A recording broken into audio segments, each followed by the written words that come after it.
നിങ്ങളുടെ ഇഷ്ട പരമ്പരകൾ എക്സ്ക്ലൂസീവായി സൺ നെക്സ്റ്റ് ആപ്പിലൂടെ തികച്ചും ഫ്രീ ആയി ഇപ്പോഴേ ആപ്പ് ഡൗൺലോഡ് ചെയ്യൂ.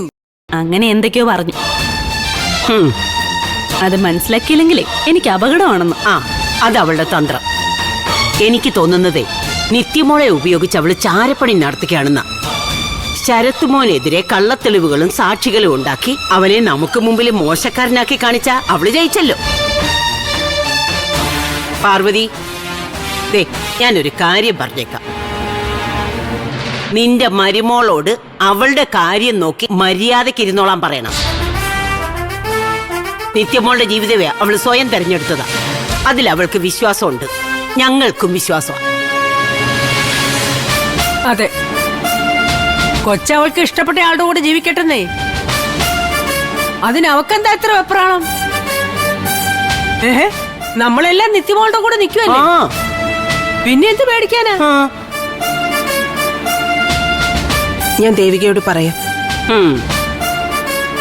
ദേവിക ഇത് പറഞ്ഞപ്പോ നിനക്ക് മറുപടി പറഞ്ഞൂടായിരുന്നോ?